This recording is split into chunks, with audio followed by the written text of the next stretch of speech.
Boa tarde, pessoal. Aqui quem fala é a professora Márcia, de Ciências do 7º B. Tudo bem com vocês? Bom, quero que todos sejam bem-vindos, né, a essa nossa nova fase com aulas online e que logo tudo isso passa, né? Então, pessoal, nós vamos começar com uma descrição de máquina simples, ok? E tudo que for passar aqui, eu peço a vocês que coloque e deixe uma parte do caderno para ciências, né? E coloquem aí essa aula, a data que você viu, tudo no caderno bonitinho, ok? São slides que eu vou passar para vocês e aí fica fácil para a gente estar aprendendo e estudando juntos. Então, vamos lá. Entenda a princípio conceitos de máquinas simples. O que são, afinal? São ferramentas simples usadas para possibilitar no nosso dia a dia, diante de um trabalho ou de uma necessidade física. Exemplo, planos inclinados para cadeirantes. Olha lá o plano inclinado, tá vendo? Tem uma rampinha, né? Aonde o cadeirante tem que subir para ir ao banco, para ir a uma escola, sempre tem que ter esse plano inclinado para ele aí, ó, para ele facilitar, né, o seu acesso. Então, esse é chamado de plano inclinado. E eu dei um exemplo aí de um cadeirante para ficar mais fácil para vocês entenderem, ok? Conceitos de força, interação entre os corpos. Força de contato é empurrar uma mesa. Eu empurrando uma mesa, eu tenho uma força de contato, não tenho? Força de campo, vamos supor, é uma queda de um objeto. Eu jogo um objeto longe, eu jogo um objeto ao chão, isso é uma força de campo.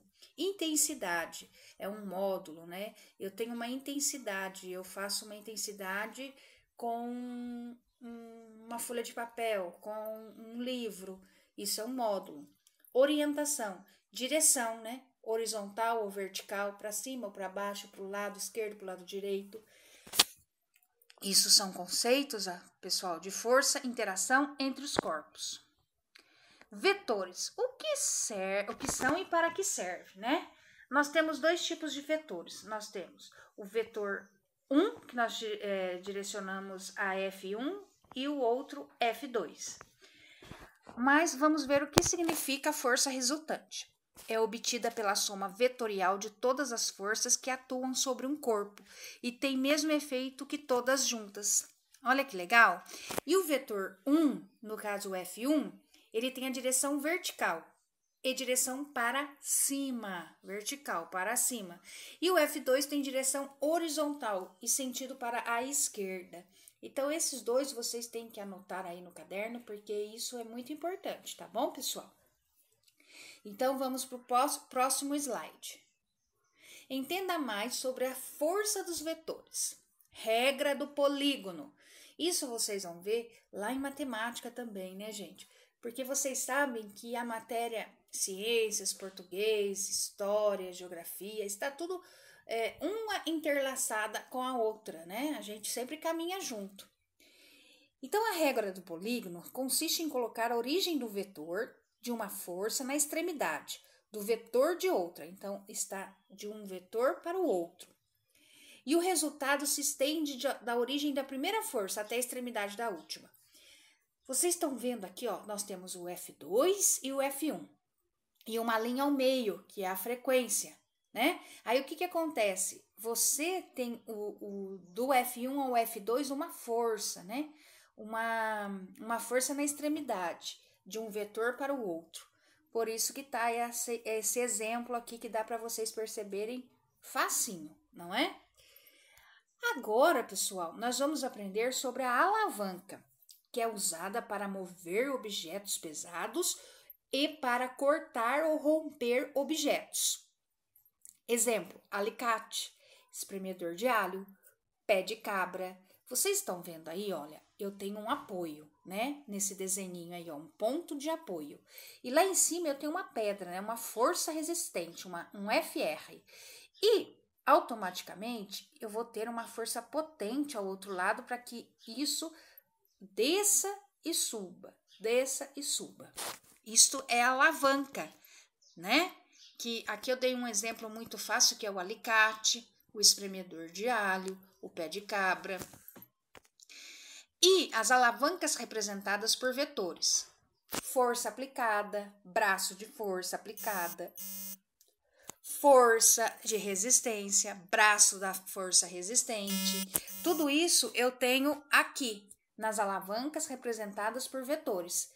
Aí vocês podem fazer esse esqueminha aí no caderno, né? Só para deixar registrado aí as alavancas que a gente possui.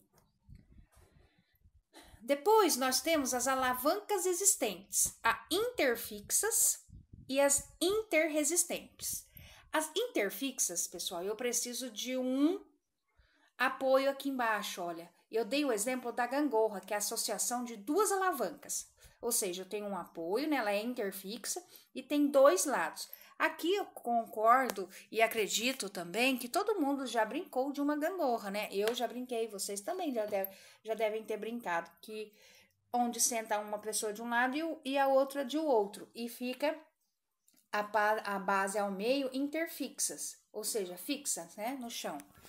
E a interresistente, que é a força de resistência aplicada entre o ponto de apoio e a força potente. Eu dei o exemplo, pessoal, da gangorra, né? Por quê? Porque eu preciso ter uma força resistente e a gangorra necessita de algo dentro, né? Para que eu faça a força e empurre essa gangorra. E isso se chama interresistente. Interresistente. Então, isso faz com que a gente possa ter essa força de resistência aplicada entre o ponto de apoio e a força de potente. Ou seja, eu preciso empurrar, né, para que tenha uma resistência e uma força. Então, a interfixa, ela é fixa e a interresistente, ela é o exemplo da carriola. Alavancas interpotentes. Força aplicada, exercida entre o ponto de apoio e a força de resistência. Aqui, gente, eu dei o exemplo, né, que é comum entre nós, né, que é o cortador de unha, né, que nós chamamos de... Como que nós chamamos? De cortador de unha mesmo, né? Tem outros nomes que agora eu não me lembro, mas é cortador de unha.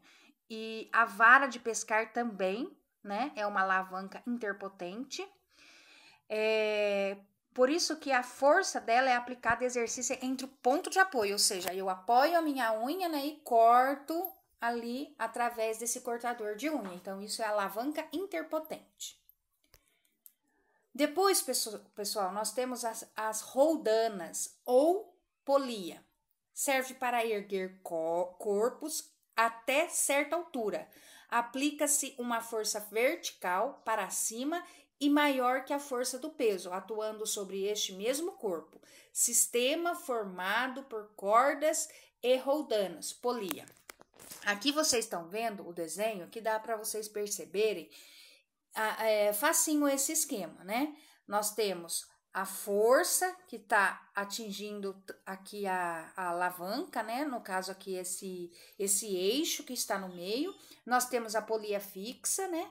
E nós temos aqui a força da polia móvel, que eu preciso forçar para que isso mova. Então, isso é uma roldana ou polia. Agora, pessoal, nós temos aqui a atividade para ser feita. Então, todos esses esquemas aqui que eu passei para vocês podem pôr no caderninho de vocês para ficar mais fácil de estudar, entender. Aquilo que vocês não entenderam, na próxima aula que vocês estiverem comigo, vocês tragam as dúvidas, que eu vou tirar todas as dúvidas de vocês na sala de aula, certo? Eu espero com muito amor e carinho todos vocês, que vocês façam bonitinho no caderno de vocês para ficar aí uma atividade registrada. Nessa atividade aqui, ó, tá vendo que tem um link, né? Eu vou colocar também o link para ficar fácil de vocês clicar e acessar. Vai abrir uma página, vocês vão ter 5 ou 4 questões de múltipla escolha e também dissertativa para responder. Tudo que tiver para fazer, tá tudo aqui, ó, no material de apoio e no material que eu passei para vocês, tá? Fica bem fácil de resolver. E aí vocês já enviam para mim que eu já vou computar a nota e a presença de vocês, ok? Muito obrigada, que Deus acompanhe vocês e até a próxima aula. Tchau, tchau!